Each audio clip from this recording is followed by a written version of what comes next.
Foi numa colina que a capital da Paraíba já nasceu cidade, mas não menos explorada do que qualquer lugarejo do Brasil colonial. O sistema colonial ele precisa de quê? Ocupar toda a área litorânea, que é justamente a área onde se pode plantar a cana-de-açúcar. E ocupar sem que, por exemplo, efetivos militares portugueses em larga escala pudessem vir para cá, certo? Era uma ocupação que os colonos deveriam efetuar. Para colonizar, os exploradores tiveram que derramar muito sangue em solo paraibano, bem às margens do rio Sanhoá. E nesse afluente do Paraíba foram pelo menos 5 expedições em 11 anos. E nelas, os soldados acabaram sendo vencidos pelos índios potiguaras. Então, para vencer os nativos, eles tiveram que mudar de tática, da força para a inteligência.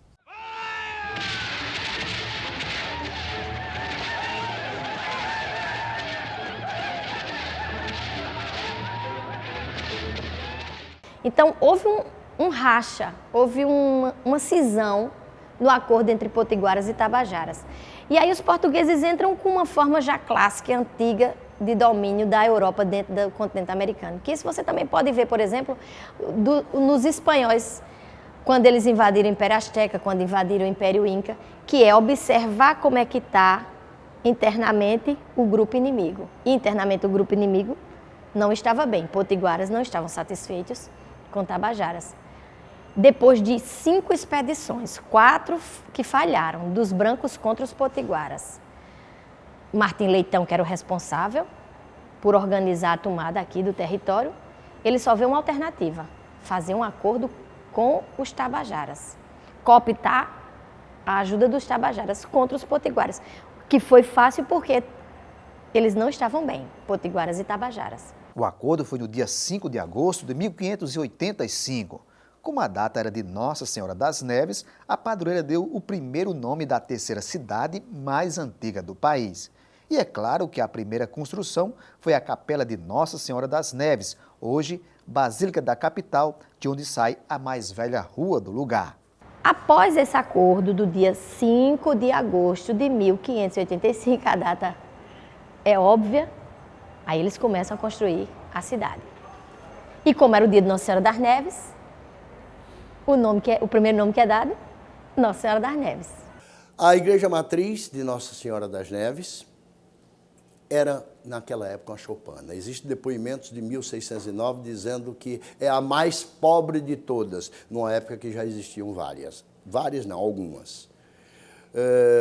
E a cidade foi crescendo ao longo da primeira rua urbanisticamente aberta, que era a Rua Nova.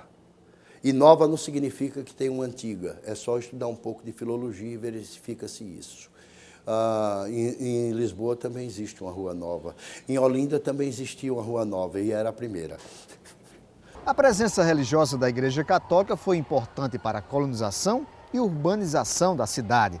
Para se ter uma ideia, 40 anos depois da fundação, aqui existiam 80 casas, 3 igrejas e 3 conventos. Se observar o mapa, se fizer uma vista aérea dessa área do centro histórico, vai se observar que essas construções religiosas elas formam uma cruz. Deixando muito claro, a arquitetura ela deixa muito claro o poder que as instituições religiosas possuíam aqui dentro da Paraíba. A Ordem Jesuíta foi a primeira a pisar em terras paraibanas no ano de 1588. Em seguida, os franciscanos, um ano depois. São eles que constroem a igreja de Santo Antônio, hoje conhecida como São Francisco.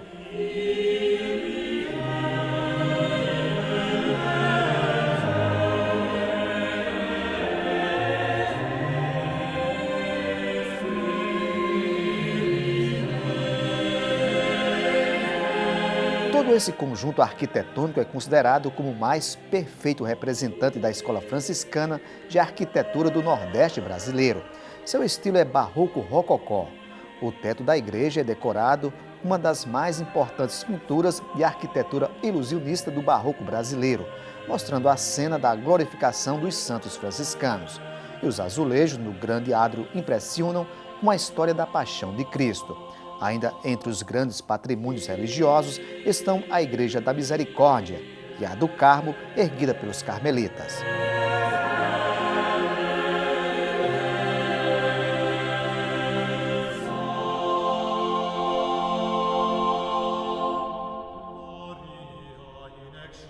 Então, a Cidade Baixa, ela vai estar impregnada de armazéns, de pequenas oficinas. O contato com o mundo comercial ali na Cidade Baixa, de receber mercadoria, levar mercadoria, receber material para a construção da cidade, fez com que surgisse uma espécie de pequena rua, não era uma rua exatamente oficialmente, mas era um caminho para subir a ladeira de São Francisco, onde muitos barracões e armazéns começaram a ser construídos. Aqui em cima, próxima à Igreja Matriz, próxima à Rua Nova que se constrói, que hoje é a General Osório, você vai ter os prédios públicos, os prédios administrativos, a área religiosa. Então a cidade ela vai começar assim, nesse intercâmbio entre a parte baixa, no receptáculo das mercadorias, e a parte alta, que era a parte administrativa.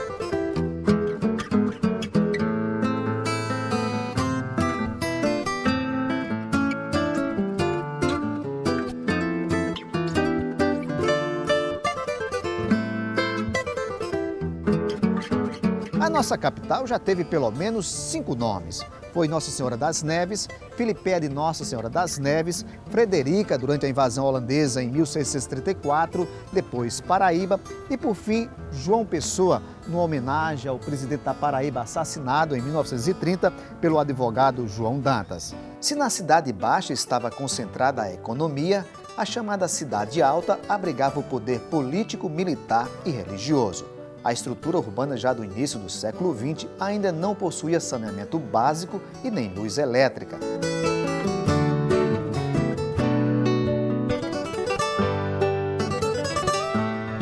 Mas ela cresce com o dinheiro das usinas da cana-de-açúcar. A classe dominante ergue os casarões no que chamamos hoje de Avenida Trincheiras, no bairro de Jaguaribe.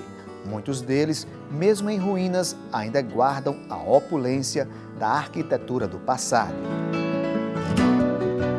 Somente a partir dos anos 40, com a segunda intervenção urbanística na Lagoa do Parque Solano Lucena, a capital paraibana começou a crescer em direção ao mar, pelo menos 10 quilômetros de distância de onde começou a cidade.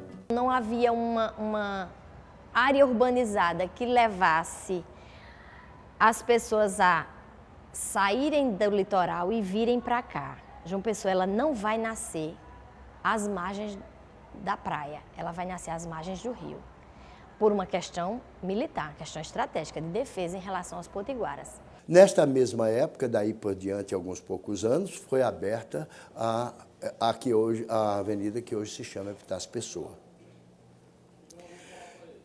Primeiro estreita, porque quando eu era menino só passava um carro e a gente tinha que afastar o carro de um lado, tinha quem ia dirigindo para poder o outro que vinha de volta, mas não havia, propriamente dito, um trânsito fluente para a praia.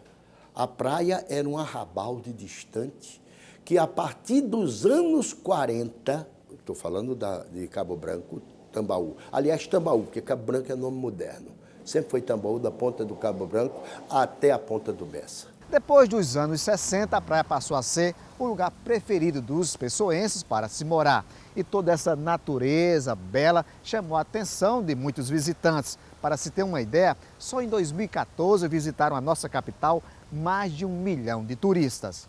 Então, João Pessoa tem uma orla que chama muita atenção por vários aspectos. Você veja que João Pessoa tem 30 quilômetros de praia e não há uma única praia permanentemente poluída para o banho. Há trecho, sim, em que às vezes tem poluição e fica ali 100 metros à margem de um lado e 100 metros à margem do outro, imprópria para o banho. Mas não existe uma única praia que você diga, você não pode tomar banho em João Pessoa. E isso já é um diferencial para uma capital. A questão de não ter espigões na orla também chama muita atenção de todas as pessoas que aqui visitam, né? E tem a questão da qualidade de vida que nós temos ainda. Nós temos problema, óbvio que temos problemas, como todas as cidades brasileiras têm, mas João Pessoa ainda mantém uma qualidade de vida, um astral que favorece muito a prática do turismo. Além, obviamente, de todas as suas belezas naturais, o verde, o centro histórico, a cultura, a gastronomia, o artesanato. Mas eu acho que as pessoas e o astral de João Pessoa é justamente o seu diferencial do ponto de vista turístico.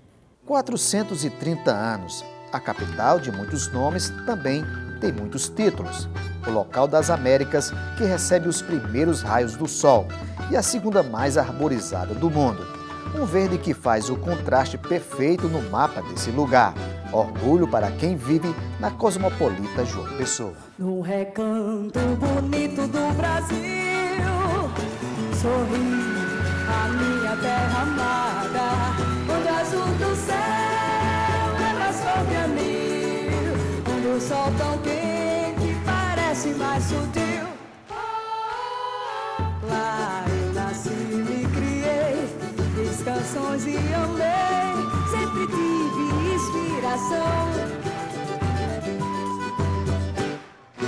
Lá no Nordeste imenso tem um fulgor intenso, meu sublime